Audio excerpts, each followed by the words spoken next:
Hi hello friends, welcome back to Shan kitchens world. ನಾನಿವತ್ತು instant ಆದ ಸಾಫ್ಟಾದ ಇಡ್ಲಿಯನ್ನು ಅವಲಕ್ಕಿನ ಬಳಸಿ ಮಾಡೋದು ಹೇಗೆ ಅಂತ ತೋರಿಸ್ತಾ ಇದ್ದೀನಿ. ನಾನಿಲ್ಲಿ ಒಂದು ಬಟ್ಲು ಅವಲಕ್ಕಿನ ತೊಗೊಂಡಿದ್ದೀನಿ. ಅವಲಕ್ಕಿನ ಒಂದು 2-3 ಸರಿ ನೀಟಾಗಿ ತೊಳೆದು 15 ನಿಮಿಷ ನೆನೆಯೋದಕ್ಕೆ ಬಿಡಿ.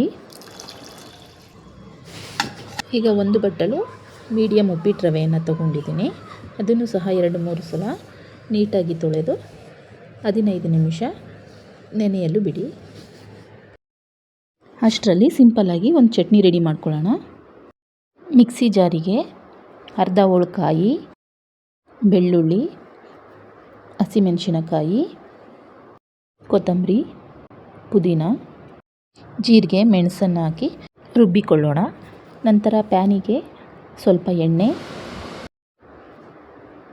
ಸಾಸಿವೆ, ಕಡಲೆಬೇಳೆ, ಉದ್ದಿನಬೇಳೆ ಎಲ್ಲವನ್ನು ನೀಟಾಗಿ ಫ್ರೈ ಮಾಡಿ ಕರಿಬೇವನ್ನು ಹಾಕಿದರೆ ಚಟ್ನಿ ರೆಡಿಯಾಗಿದೆ. ಈಗ ನೆಂದಿರುವಂತಹ ಅವಲಕ್ಕಿಯನ್ನು ಮಿಕ್ಸಿ ಜಾರಿಗೆ ಹಾಕಿ ನಂತರ ಒಂದು ಬಟ್ಟಲು ಕಾಯಿ ತುರಿಯನ್ನು ಸೇರಿಸಿಕೊಳ್ಳಿ. ಒಂದು ಬಟ್ಟಲು ಮೊಸರನ್ನು ಸೇರಿಸಿ ನೀಟಾಗಿ ರುಬ್ಬಿಕೊಳ್ಳಿ. ರುಬ್ಬುವಾಗ ಜಾಸ್ತಿ ನೀರನ್ನು ಸೇರಿಸಬೇಡಿ.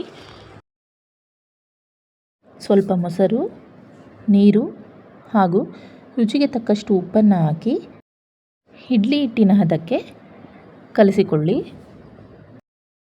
ನಂತರ ಇಡ್ಲಿ ತಟ್ಟೆಗೆ ಸ್ವಲ್ಪ ಎಣ್ಣೆಯನ್ನು ಹಚ್ಚಿ ಇಡ್ಲಿ ಹಿಟ್ಟನ್ನು ಹಾಕಿ